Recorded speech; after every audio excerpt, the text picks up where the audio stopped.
누가복음 11장 주기도문. 예수님께서 어떤 곳에서 기도하고 계셨을 때입니다. 예수님께서 기도를 마치시자 제자들 가운데 하나가 와서 말했습니다. 주님, 요한이 자기 제자들에게 기도하는 것을 가르쳐 준 것처럼 우리에게도 가르쳐 주십시오. 예수님께서 제자들에게 말씀하셨습니다. 너희는 기도할 때 이렇게 하여라. 아버지여, 아버지의 이름이 거룩하게 여김을 받으소서. 아버지의 나라가 오게 하소서. 날마다 우리에게 필요한 양식을 주시고 우리가 우리에게 빚진 모든 사람을 용서하오니 우리의 죄도 용서하여 주소서. 그리고 우리를 시험에 빠지지 않게 하소서. 중단하지 말고 기도하여라. 예수님께서 제자들에게 말씀하셨습니다. 너희 중 한 사람에게 친구가 있어 한밤중에 찾아와서 말했다. 친구, 내게 빵 3개만 빌려주게. 내 친구가 여행하여 내게로 왔는데 그에게 차려줄 것이 하나도 없다네. 그런 경우에 나를 괴롭히지 말게. 문이 이미 잠겼고 내 아이들이 나와 함께 침대에 누웠다네. 일어나서 자네에게 줄 수 없네 하고 대답하겠느냐. 내가 너희에게 말한다. 친구라는 것만으로는 일어나 주지 않을지라도 끈질기게 조르기 때문에 일어나 필요한 만큼 줄 것이다. 구하라, 찾아라, 문을 두드려라. 그러므로 내가 너희에게 말한다. 구하라, 그러면 너희에게 주어질 것이다. 찾아라, 그러면 찾을 것이다. 두드려라, 그러면 문이 너희에게 열릴 것이다. 구하는 사람마다 받을 것이다. 찾는 사람은 찾을 것이다. 두드리는 사람에게는 문이 열릴 것이다. 너희 가운데 어떤 아버지가 아들이 생선을 달라는데 생선을 주지 않고 뱀을 주겠느냐? 또 계란을 달라는데 전갈을 주겠느냐? 너희가 악하더라도 좋은 것을 자녀에게 주려고 한다. 하물며 하늘에 계신 아버지께서 간구하는 자에게 성령을 주시지 않겠느냐? 예수님과 바알세불. 예수님께서 말 못하게 하는 마귀를 쫓아내셨습니다. 마귀가 나가자 말 못하던 사람이 곧 말을 하였습니다. 많은 사람들이 매우 놀랐습니다. 그 중에 어떤 사람들이 말했습니다. 이 사람이 마귀의 왕인 바알세불에게 빌어서 마귀를 쫓아낸다. 또 어떤 사람들은 예수님을 시험하려고 하늘로부터 오는 증거를 보여달라고 하였습니다. 예수님께서 그들의 생각을 아시고 그들에게 말했습니다. 어느 나라든지 서로 자기들끼리 편이 갈라지면 망한다.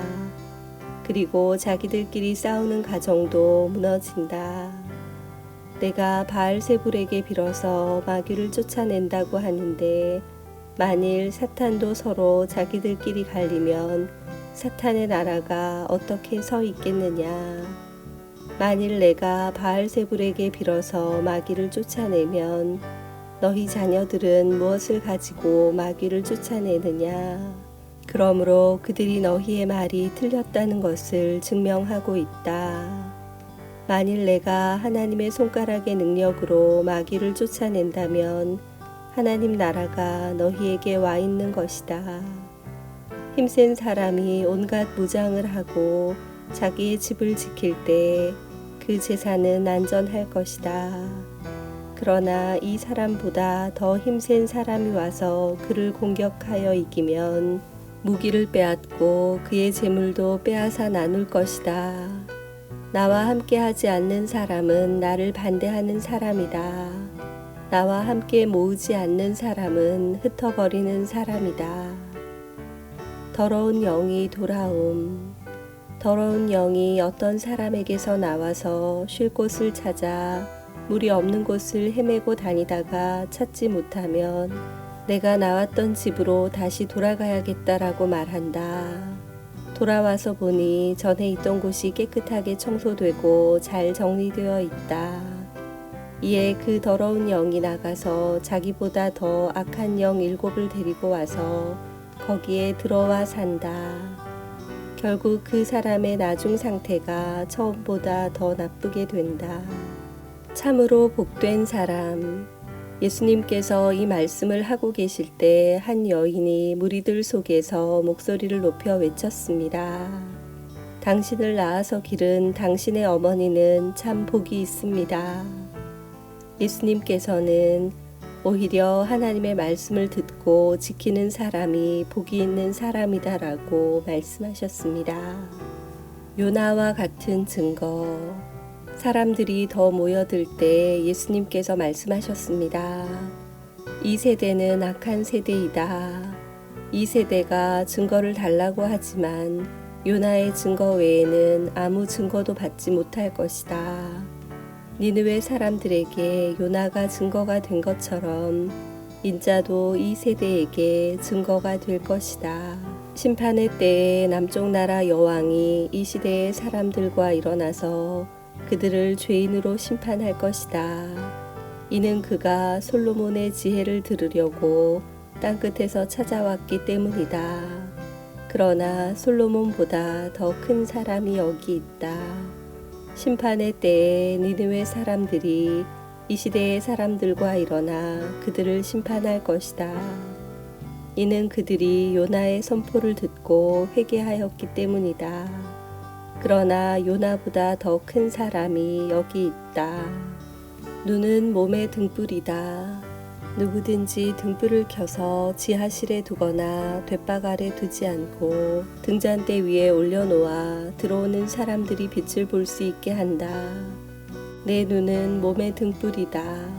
만약 내 눈이 성하면 내 온몸이 빛으로 가득 찰 것이다. 그러나 내 눈이 성하지 않으면 내 온몸이 어두움으로 가득 찰 것이다. 그러므로 내 안에 있는 빛이 어둡지 않게 조심하여라.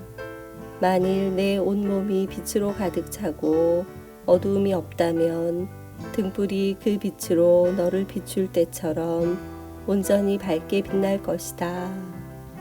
바리새파 사람들과 율법학자들. 예수님께서 말씀하실 때 바리새파 사람이 자기와 함께 식사하자고 청하자 예수님께서 식사 자리에 가서 앉으셨습니다.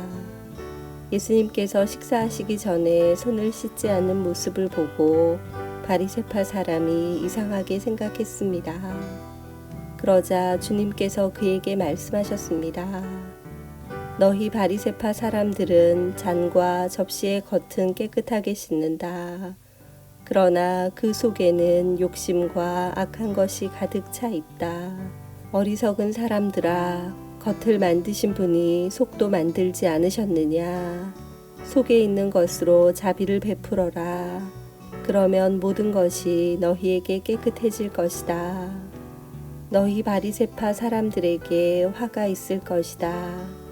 너희는 박하와 운향과 온갖 채소의 11조를 드린다. 그러나 하나님의 정의와 사랑은 무시한다. 어느 한 가지만 하지 말고 이 모두를 함께 해야 한다. 너희 바리새파 사람들에게 화가 있을 것이다. 너희는 회당의 앞자리를 좋아하고 시장터에서 인사받기를 좋아한다. 너희에게 화가 있을 것이다. 너희는 숨겨진 무덤과 같다. 사람들은 무엇인지도 모르고 그 위를 걸어 다닌다. 율법학자 중 한 사람이 예수님께 말했습니다. 선생님, 이런 말씀을 하시는 것은 우리를 모독하는 것입니다. 예수님께서 말씀하셨습니다. 너희 율법학자들에게 화가 있을 것이다. 너희는 견디기 힘든 짐을 사람들에게 지우고 있다. 그러면서 너희 자신들은 손가락 하나도 그 짐에 대려고 하지 않는다. 너희에게 화가 있을 것이다. 너희는 너희 조상들이 죽인 예언자들의 무덤을 만들고 있다. 결국 너희는 조상들이 행한 것에 대한 증인이 되고 거기에 동조한다. 그것은 너희 조상들은 죽였고 너희는 무덤을 만들기 때문이다. 그러므로 지혜로우신 하나님께서 말씀하셨다. 내가 예언자들과 사도들을 그들에게 보낼 것이다. 사람들이 그들의 일부는 죽이고 일부는 박해할 것이다. 세상이 만들어진 이후로 예언자들의 흘린 피에 대하여 이 세대에게 책임을 물을 것이다. 그렇다. 너희에게 말한다. 아벨의 피로부터 제단과 성소 사이에서 죽임을 당한 사가랴의 피에 이르기까지 이 세대에게 책임을 물을 것이다. 너희 율법학자들에게 화가 있을 것이다. 너희는 지식의 열쇠를 가로챘다. 그러면서 너희 자신들도 들어가려고 하지 않고 들어가려고 하는 다른 사람들도 막았다. 예수님께서 거기서 떠나실 때 율법학자들과 바리새파 사람들이 예수님에 대해 앙심을 품고 여러 가지 질문으로 몰아댔습니다. 그들은 예수님께서 말씀하시는 것에 트집을 잡으려고 애썼습니다. 아멘.